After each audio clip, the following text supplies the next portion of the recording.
Okay, guys, hopefully if everything's rolling here, I got a special treat for you. Like I said, I'm going to try to use this Twitch thing as long as it'll let me do it.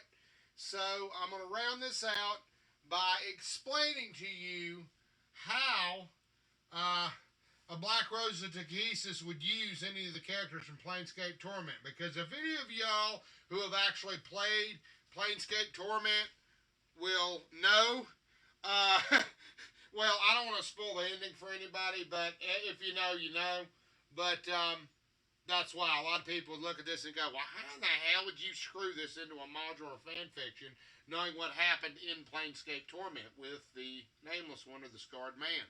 Okay, so this will try to at least explain some of that. All right, guys, just bear with me just a second.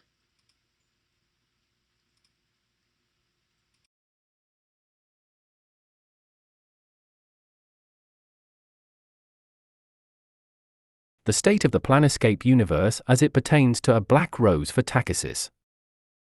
Anyone who has played Planescape Torment in its entirety knows the eventual outcome of the possible endings. With that said, certain liberties have been taken with Planescape Torment's narrative. It doesn't dismiss or overwrite the narrative set in Planescape Torment. For all we know, those events could or may not have happened depending on your outcome.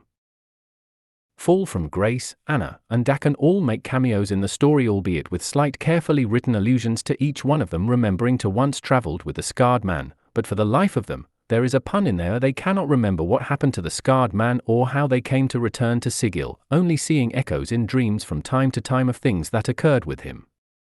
In addition, most of them recall actually dying or meeting their fates upon the plains before and miraculously returning to Sigil to begin anew, but each time there is a cost, for a shadow is created, and hence they spend their time running from their own personal shadow or torment. All the characters bear the suspicious tattoo mark of torment somewhere on their body.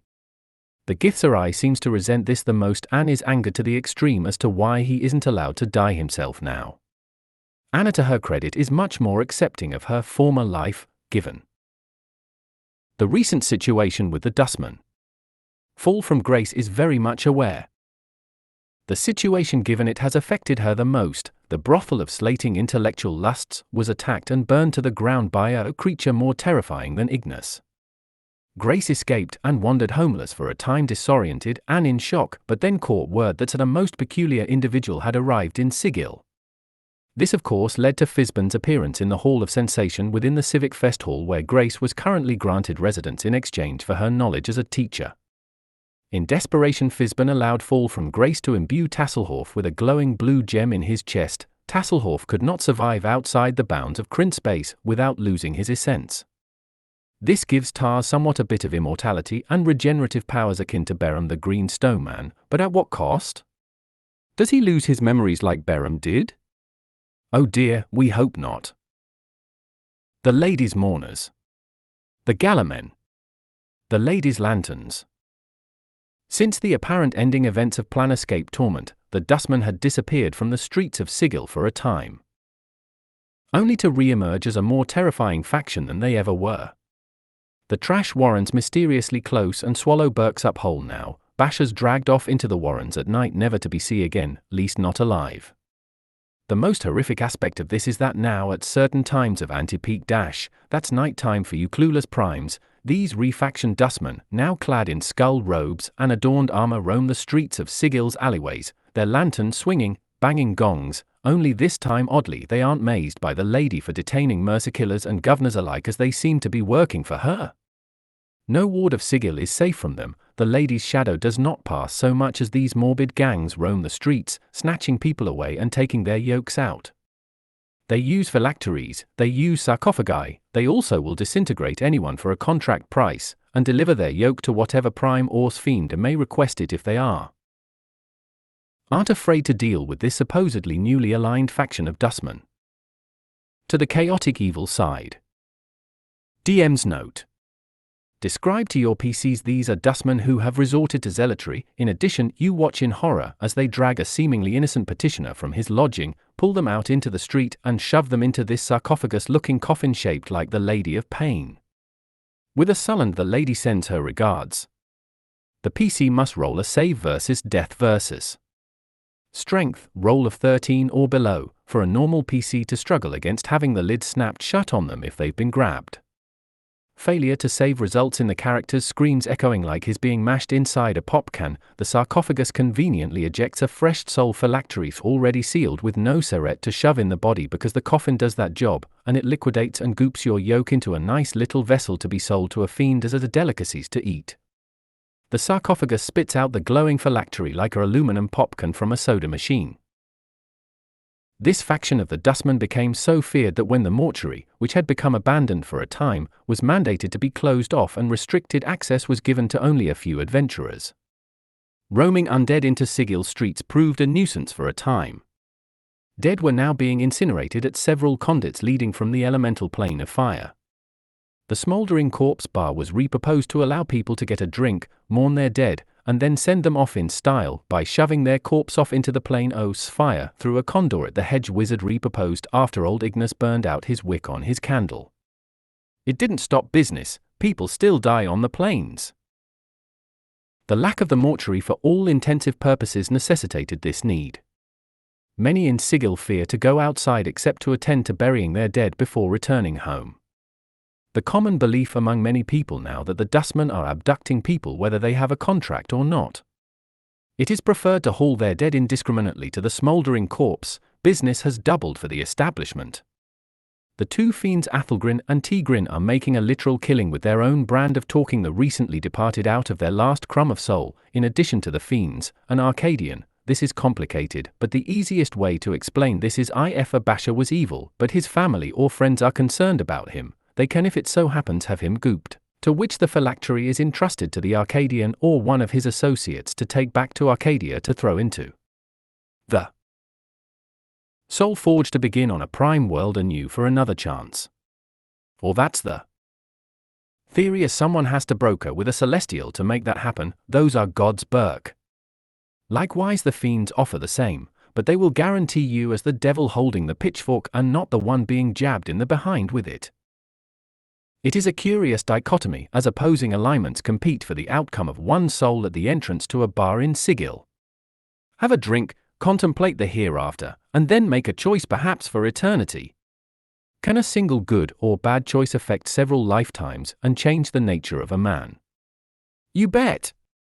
That's the appeal of the planes.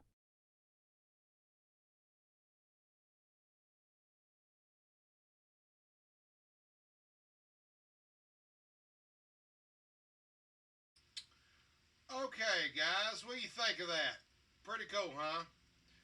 Alright, well, if you'll let me collect myself for a second and get my shit together here, I'll go ahead and we'll go to break, get you something to drink, and I'll come back and I'll try to run a game. I don't know if I can run the PC version of Torment on this thing or not. It seems to not run very well on this like this. I've tried it before. But I know damn well that I can run it on Xbox. So if I need to, I'll just jump over to Xbox and we'll run it that way. And I'll just hook up my cameras and we'll just continue in this part too. But anyways, I get this one. So I'm going to port it over to YouTube. This will go in the audio thing for Burfoot, a Black Rose for Takhisis. Okay? Alright, guys. Get you something to drink and we'll be right back.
Well, I was going to try to run Planescape Torment, but that damn thing is not running in window mode because of GOG's bullshit.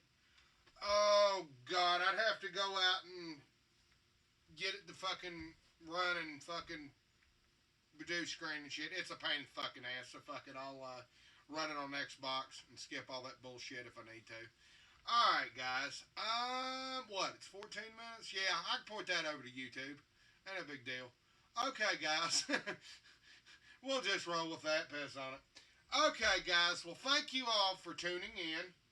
This is InjunJoe, and I'll see you in just a little bit. We'll go ahead and pull up some Planescape Torment on the Xbox.